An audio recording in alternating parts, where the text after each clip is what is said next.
Hey, it's Matt here. I want to share with you how to develop your list and how to actually market your list. So you probably heard of my Are You Darby story. You probably heard of, doing the memory jogger, building a 100-person list.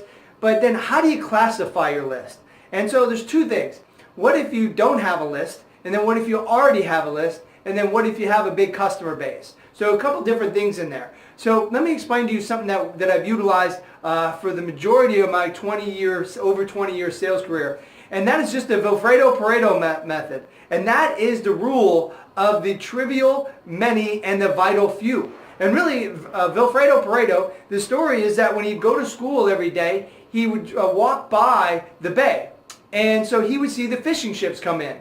And so of all the fishing ships, what he did is he noticed that only a small amount of fishing ships had the most fish. And he also found out it was the same ships every day. So he figured out that, hey, there's a small segment that is producing the majority of the results. And so then he became an economist and spread this out to the economy. And the numbers break down like this. And the 80-20 rule works in all walks of life. I once heard that 80% of the time we wear 20% of our clothes. Do you ever wait in front of the dryer for that one special pair of jeans? Do you have A shirts and B shirts or A shirts and B ties?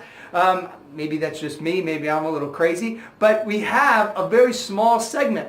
I once heard that 80% of the divorces in America are caused by 20% of the people. I don't want to upset anybody there. My parents both have a divorce or two under their belt. My wife has one. Hopefully I'm not the next casualty there. Don't tell I tell that joke. And so 80% of the time, 80% of the accidents are caused by 20% of the people. I've been in a few accidents in my life, so I think I got it out of my system. But this works and holds true in all areas of life. So what does it really mean? 80% of the results come from 20% of the activities. 80% of your sales come from 20% of the people. Break that down even further. 4% of your success comes from 64% of your success comes from just 4% of your client base. 1% of your client base will produce over 51% of your success. And then it boils down from there that it's about 0.16 produces 40% of your success. So really identifying your list, because it's going to be a small segment of your list that produces the most success. I remember I was in a large financial organization in Canada, and they were having a great success in their sales. And even after I explained to him Pareto and told him all these stories, the manager gets up there and he says, "Can you tell me what percent of our clients represent 50% of our sales?" I said, "I know the answer to that." He said, "How do you know the answer?" I said, "Because it's math." And it was 1% of his clients were driving over 50% of his sales. So it's your prospect list. So how do you break down your prospect list? And so we break it down as follows. You break it down between A, B, C, and D. Your A's are the 4% driving 64%. The B's are the 16% driving the next 16% of your revenue. And then the C's are the ones just below that, and they're 16 as well. They're just in a different tier because they don't fall in that top 20%. And then your D's are the bottom. That's basically the 64 driving the only 4% of your sales. And so you have this simple math.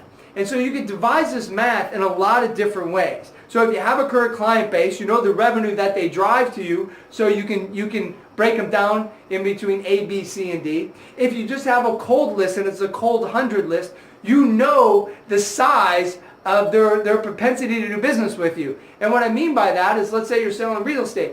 You can take that 100-person list and you can even go online and see how much is their current house worth, and then segment your list accordingly because you want to sell that house.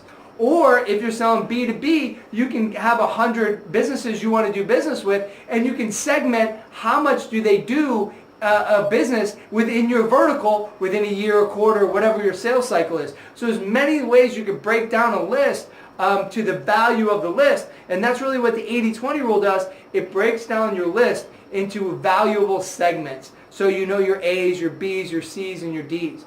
Now, it's all about how do you market to that list, because your A's and B's you want to market to differently than your C's and D's. If your A's and B's are 20% that drive 80% of your revenue, you want to spend more money on them and time on them than you will on your C's and D's. And I'm not saying to neglect your C's and D's. It's just that we all have a finite amount of money and resources.